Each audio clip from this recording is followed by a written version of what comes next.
लखुजीराजे भोसले यांच्या सुकन्या शहाजीराजे भोसले यांच्या पत्नी तर छत्रपती शिवाजी महाराज यांच्या वीरमाता मा जिजाऊ यांचा आज जन्मोत्सव बुलढाणा जिल्ह्यातील मातोश्री शिंदखेडराजा येथे संपन्न। जय भारत जय संविधान। मी प्रवीण कुमार काकडे व आपण बघत आहात लोकप्रश्न न्यूज महाराष्ट्र। स्वराज्यजननी वीरमाता जिजाऊ यांचे महाराष्ट्राच्या इतिहासातील स्थान अनन्यसाधारण आहे। कारण त्या केवळ स्वराज्य संस्थापक शिवाजी महाराजांच्या माता नव्हत्या, तर दीनदुबळांच्या रयतेच्या मातोश्री होत्या। जिजाऊचा जन्म 12 जानेवारी 1598 रोजी बुलढाणा जिल्ह्यातील मातोश्री शिंदखेडराजा येथे झाला। त्यांचे वडील लखुजीराव जाधव हे पराक्रमी सरदार होते। जिजाऊंच्या जन्मानंतर त्यांनी हत्तीवरून साखर वाटली। आजच्या काळात मुलगी जन्माला आल्यावर नाराज होणाऱ्या लोकांना लखुजीराव दाखवून देतात की मुलगी जन्माला आल्यानंतर आनंद कसा साजरा करायचा। ज्या वयात मुले खेळात रमलेली असतात त्या वयात जिजाऊ तलवार हातात घेऊन युद्ध कौशल्यांचे धडे घेत होत्या। जाधव आणि भोसले या दोन बलाढ्य घराण्याच्या लष्करी आणि राजकीय वारसा त्यांच्या व्यक्तिमत्वात एकत्र आला होता। बालपणापासूनच जिजाऊंनी रयतेवर होणारा अन्याय, जुलूम आणि वेगवेगळ्या सत्तांचा अत्याचार जवळून पाहिला। या अनुभवातूनच शहाजीराजे आणि त्यांच्या मनात स्वराज्याची संकल्पना रुजली आणि तीच त्यांनी संकल्पना शिवाजी महाराजांच्या मनात पेरली। जिजाऊ शिवरायांच्या पहिल्या गुरु होत्या। त्यांनी शिवरायांना ज्ञान, चारित्र्य, न्याय, मुत्सद्देगिरी, शस्त्रविद्या, राजकारभार आणि माणुसकी याचे बाळकडू दिले। यश मिळवण्यासाठी हाती तलवार घ्यावी लागते, चातुर्यपणाला लावावे लागते, प्रयत्नाची पराकाष्ठा करावी लागते, यावर जिजाऊंचा दृढ विश्वास होता। जिजाऊ या प्रयत्नवादी होत्या। न्यायदानाच्या बाबतीत त्या अत्यंत कठोर आणि निपक्षपाती होत्या। सामान्य प्रजेपासून सरदारापर्यंत सर्वांसाठी न्याय समान असावा हा त्यांचा ठाम आग्रह होता। त्यांनी शिवरायांनाही नेहमी प्रजेची काळजी घेणे, स्त्रियांचा सन्मान राखणे आणि अन्यायाला थारा न देणे हे संस्कार दिले। एक योद्धा म्हणून छत्रपती शिवाजी महाराज यांना घडवताना त्यांनी ज्येष्ठांचा आदर आणि स्त्रियांचा सन्मान देखील शिकवले की स्त्री ही आई बहिणी समान असावी असे त्यांचे कायम आणि त्यांच्या मनात रुजवले। इतकेच नाही तर पशुपक्षी जनावर या मुख्या प्राण्यांनाही मान देण्याचे शिकवले। स्त्री असूनही आणि विधवा असतानाही सदैवर बसून दरबारात राज्यकारभार व न्याय निवाडा करण्याची परंपरा राजमाता जिजाऊ यांनी सुरू केली। स्त्री समानतेच्या चळवळीची पायाभरणी त्यांनीच केली। मा जिजाऊ या 17व्या शतकातील अत्यंत प्रगत विचारांच्या महिला होत्या। पती शहाजी राजांच्या निधनानंतर त्यांनी सतीसारखी अमानवी प्रथा शिवरायांच्या म्हणण्यानुसार नाकारली आणि स्वतःला स्वराज्याच्या उभारणीसाठी पूर्णपणे समर्पित केले।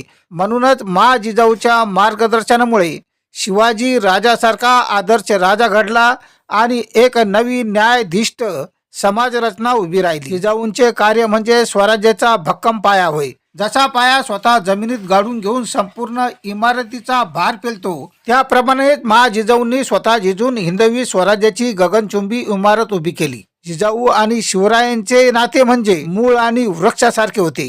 जिजाऊंनी आपल्या विचारांनी आणि कष्टांनी स्वराज्याची मुळे घट्ट केली। म्हणून शिवरायांचे हे स्वराज्य एका महावृक्षाप्रमाणे सर्व जाती धर्मांच्या रयतेला सावली देऊ शकले। जिजाऊंनी स्वराज्याचे स्वप्न पाहिले, शिवरायांनी ते वास्तवात आणले। शिवरायांचे मानवतावादी आणि समतेचे विचार महात्मा फुले आणि राजश्री शाहू महाराजांनी पुढे नेले आणि डॉक्टर बाबासाहेब आंबेडकरांनी याच विचारांना भारतीय संविधानात स्थान दिले। बंधू भगिनींनो, आपण आपल्या कृतीमधून जिजाऊंना अभिवादन करूया। समाजामध्ये स्वातंत्र्य, समता, बंधुता, न्याय या भारतीय संविधानाच्या मूल्यांचा म्हणजेच जिजाऊंचा आणि शिवरायांच्या विचारांचा प्रचार प्रसार करूया। आज 12 जानेवारी राष्ट्रमाता राजमाता मा साहेब जिजाऊ यांची जयंतीनिमित्त आम्ही सिंदखेडराजा येथे करण्यासाठी आलो आहे। तरी सर्व समाज बांधवांना विनंती करतो की महापुरुषांना जातीपातीत वाटून न घेता सर्वांनी महापुरुषांचा आदर घेऊन त्यांचे आचार आणि विचार मनामध्ये घेऊन त्यांना सांगितलेल्या मार्गावर चालावे हीच त्यांच्या जयंतीनिमित्त मी सर्व समाज बांधवांना विनंती करतो। आज 12 जानेवारी जिजाऊ जन्मोत्सव आपण या ठिकाणी आलात। आपण दरवर्षी या ठिकाणाला भेट देत असतात। हो, कारण की इथून माझं 13 किलोमीटरवरच गाव आहे। महाराज म्हणजे लखुजीराव जाधवांचे सुपुत्र हे 5 राजाचे गावं इथंही ह्या परिसरामध्ये ज्यावेळेस 1576ला निजामशाहीकडून लखोजी राजांना ज्यावेळेस इथं देशमुखी मिळाली होती तर त्यानंतर 1576ला राजवाडा त्यांनी स्थापन केला आणि 16व्या शतकामध्ये 1600च्या कालखंडामध्ये आडगाव राजा, किनगाव राजा, त्यानंतर जळगाव राजा, यवना राजा अशी ही 5 गावं जी तयार केली तर त्याच्यामधलं माझं गाव हे आडगाव राजा. मी आडगाव राजा इथून आलो. इथून 13 किलोमीटरवर भुईकोट किल्ला आहे आडगाव राजा आणि त्याच किल्ल्यामधून इथे पाठीमागेच जे भयघर आहे आपण जो चोर मार्ग जो म्हणतो तर त्याचा रस्ता इथे निघतो.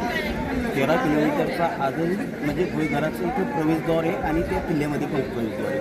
पण दुर्भाग्याची गोष्ट अशी आहे की 13 किलोमीटरवर असणाऱ्या गावाला तेवढी प्रसिद्धी नाही मिळाली. भुईकोट किल्ले हे महाराष्ट्रामध्ये जवळपास नाही आहे, नसल्याचंच जमा आहे. फक्त उंच कड्यावर पठारावर किल्ल्याचं बहुसंख्य किल्ले हे उंच कड्यावर पठारावर. भुईकोट किल्ले एक नगरला आहे, एक इथे आणि एक आडगाव आहे. अशी भुईकोट किल्ल्याची संख्या फार तुरळक आहे. तर ह्या किल्ल्याच्या सोबतच आणि महाजिजाऊच्या जन्मस्थानासोबतच आडगाव राजाचं पण पुनर्वसन व्हायला पाहिजे किंवा तिथं काहीतरी डेव्हलपमेंट व्हायला पाहिजे अशी सुद्धा मी तुमच्या न्यूज चॅनलच्या माध्यमातून मागणी करेन. तिथं पण एक सुंदर भुईकोट किल्ला आहे. परत तिथं अंडरग्राऊंडमध्ये म्हणजे भुईघरामध्ये आजही वास्तू आहे, म्हणजे एक 4-5 खोल्या तिथं आजही भुईघरामध्ये आहे. पण कालांतरानं एक 1600च्या कालखंडामधलं आणि आताचा 2000चा कालखंड याच्यामध्ये खूप फरक पडल्यामुळं कोणतीही वस्तू ही जर दुर्लक्षित असली तर ती जीर्ण होत चालते. तर तसं ते जीर्ण अवस्थेमध्ये होऊन त्याचं पडझड वगैरे काही लोकांचं म्हणजे काय आपण त्याला अतिक्रमण वगैरे म्हणतो तर तशा प्रकारे करून काही ज्या वास्तू आहे पुरातत्वाच्या तर त्या फुई सपाट करण्याचं काम लावलं तर त्या जपल्या पाहिजे. पुढा आपण जो इतिहास म्हणतो तो इतिहास आपण येणाऱ्या भविष्यामध्ये आपल्या लेकरांना किंवा पुढच्या पिढींना नेमका सांगणार तरी काय. इतिहास सांगण्यासाठी सुद्धा काहीतरी वास्तू शिल्लक तर राहिल्या पाहिजे. त्यावेळेसच आपण कोणता तरी इतिहास सांगणार. नवीन आर्टिफिशियल म्हणजे बनवून इतिहास सांगणं आणि पुरातत्वामधल्या पहिल्या जुन्या गोष्टी त्याचं संवर्धन करून त्याचा इतिहास सांगणं याच्यामध्ये खूप तफावत आहे. तर जे काय पहिलं जे जुनं आहे तसं स्ट्रक्चर त्याला जतन केलेलं ते कधीही सांगणार नाही आणि तेच योग्य राहील पुढे इतिहास सांगण्यासाठी. तर असंही आताचं जे जग आहे तर ते आधुनिकतेकडे वळालेलं आहे. तर त्यामुळं काय आहे की आताच्या नवीन युगामध्ये AI पद्धती आलेली आहे. आपण तसंही बनवून त्यांना दाखवू शकतो पण ते जुनं तर नाही दाखवू शकत ना. जुनं ते सोनं म्हणतात हे त्याचमुळं जुनं दाखवण्यासाठीच आपल्याला त्याचं संवर्धन करावं लागेल.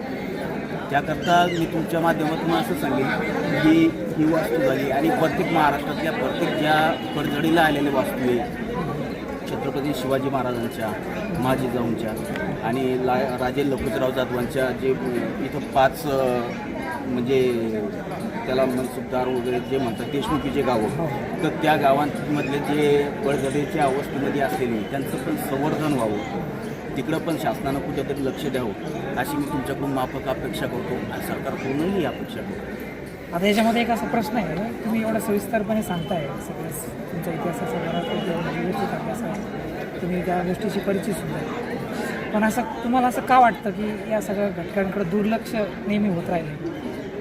राजकारण हा जर समाजाच्या घटकावर जर का चालला तर वास्तूकडं किंवा पुरातत्वाच्या गोष्टी तर ते फक्त राजकारणाच्या हिशोबानं मताच्या हिशोबानं पाहायला लागलं तर ह्या गोष्टी दुर्लक्षित होतात. जर याला सामाजिक बांधिलकी जर जपण्याच्या हिशोबानं जर बघितलं तर या गोष्टीकडे दुर्लक्ष होणार नाही. पण राजकारणाचं एक मतापोटी आपण यायचं, आजच्या दिवशी यायचं, हारतुरे खायचं, नंतर मग काहीच नाही, नंतर वर्षभर याच्याकडे कोणी येऊन नाही पाहिजे तर कसं संवर्धन होईल? सगळ्यांना हारातुऱ्याचंच पडलेलं आहे, मताचं पडलेलं आहे राजकारण्यांना. बाकीचं संवर्धनाचं वगैरे त्याचं कोणालाही केलं पण शासनानं करावं आणि हा वारसा पुढे जपला पाहिजे यासाठी काहीतरी ठोस उपाययोजना कराव्या. मी शेगावला मी सविता संतोष झाडोकर समाजसेविका आहे. आणि मला जिजाऊसाठी तरी आम्ही दर्शनासाठी आले आहोत शिर्डीराजाला आणि अप्रतिम प्रमाणात गर्दी आहे इथे पाहून आलो म्हणजे डोळे दुःख झाले आणि दोन शब्द मा जिजाऊवर बोलते. हिंदवी स्वराज्याचे संस्थापक छत्रपती शिवाजी महाराजांना घडवणारी राजमाता जिजाऊ यांच्या जयंतीनिमित्त सगळ्यात अतिशय अभिवादन. बालशिवाच्या मनात स्वराज्य स्थापनेची बीजे पेरणाऱ्या स्वराज्य संकल्पिका राजमाता जिजाऊ यांची आज जयंती. त्यांनी शिवाजी महाराजांना शौर्य, नीतिमत्ता आणि राष्ट्रप्रेमाचे धडे देऊन एक महान शासन आणि योद्धा म्हणून घडवले. तसेच परिस्थितीतही पुण्याची जहागीर सांभाळून स्वराज्याची पायाभरणी केली. त्यामुळे त्या स्वराज्याची प्रेरणा म्हणून आपण ओळखतो त्यांना. आज जयंतीनिमित्त त्यांच्या स्मृतीस विनम्र अभिवादन. मी माया दामोदर, राहणार शेगाव, जिल्हा बुलढाणा. मी लेखिका आहे आणि सामाजिक कार्यकर्ता आहे. बालिका बहुजन महासंघाची मी 15 वर्ष जिल्हाध्यक्ष होती आणि फुले शाहू आंबेडकर विचारानं मी संपूर्ण महाराष्ट्रामध्ये कार्यरत आहे. आज जिजाऊचा जन्मदिवस आहे आणि या पवित्र अशा भूमीमध्ये सर्वच महिला पुरुष सगळे सांगतो जिजाऊच्या या दर्शनासाठी येत असतात. जिजाऊचा आदर्श या महाराष्ट्रातल्या तमाम स्त्रियांनी सर्वांनीच घेतला असं नाही, भरपूर स्त्रियांनी जिजाऊचा आदर्श घेतलेला आहे आणि जिजाऊने छत्रपती शिवाजी राजांना घडवलेला आहे. त्यांनी चांगले संस्कार देऊन या महाराष्ट्रामध्ये जे काही अन्याय अत्याचार सुरू होते किंवा जी सुभेदाराची सून होती आणि सुभेदाराची सून ही छत्रपती शिवाजी राजांना पेश केली होती आणि ती या आपल्या समतेच्या राज्यकर्त्याने छत्रपती शिवाजी महाराजांनी तिला आपली लेक म्हणून तिची चोळी बांगडी केली आणि तिला जसंच्या तसं परत पाठवलं. असे हे रयतेचे राजे जिजाऊंनी घडवले होते. असाच या जिजाऊचे जे संस्कार होते किंवा त्यांनी जे काही शूरवीरता दाखवली त्या जिजाऊचा आदर्श प्रत्येक मुलाने घेतला पाहिजे आणि शिवबासारखा आपला मुलगा घडवला पाहिजे असं मला वाटतं. माझं नाव निहिरा आहे. तर मी आली आहे नागपूरमधून. आता आज मी शिवघोषणा बोलणार आहे. आस्ते कदम, आस्ते कदम, आस्ते कदम. महाराज, गणपती, भूपती, प्रजापती, श्रीपती अस्सजान मोठा नायक मंत ससस पारंगीता राजत गुरिंदा क्षत्रिया गुराजमंत महाराज दिरिया श्री श्रीमंत छत्रपती शिवाजी महाराज की जय. छत्रपती शिवाजी महाराज की जय. आज राजमाता जिजाऊ यांचा जन्मोत्सव आणि या प्रसंगी चिखलीहून आलेले काही इथे शिक्षक वर्ग आहेत. आपण जाणून घेऊया त्यांच्या प्रतिक्रिया.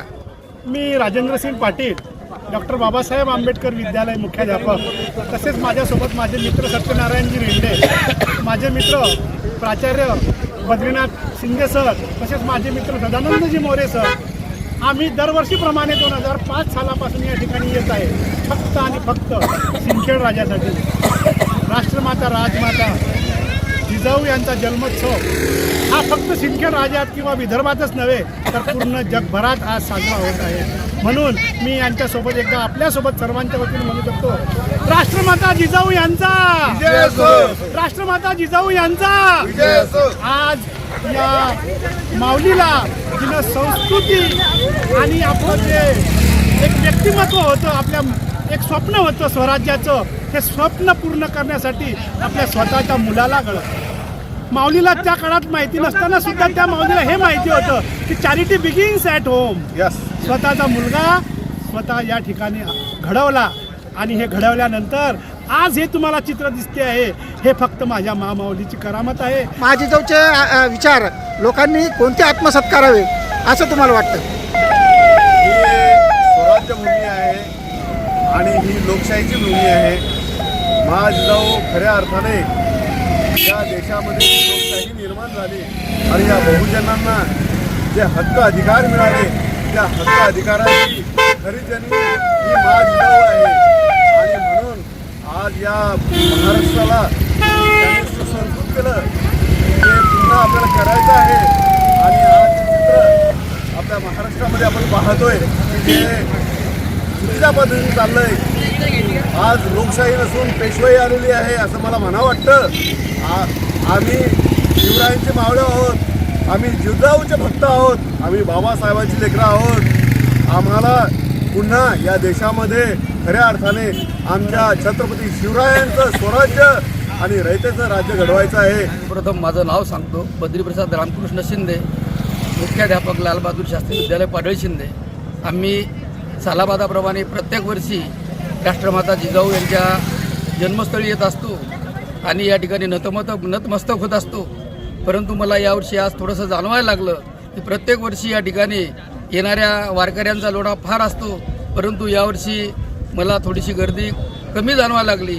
याचं कारण काय असेल ते 100% समजत नाही, परंतु नक्कीच या ठिकाणी थोडासा राजकारणाचा मुद्दा मला वाटायला लागला आहे. कारण या ठिकाणी येणारे सर्व 18 पगड जातीचे लोक या ठिकाणी येतात आणि जिजाऊ मातेचं या ठिकाणी दर्शन घेऊन त्यांच्या विचारांचा वारसा सोबत घेऊन जात असतात.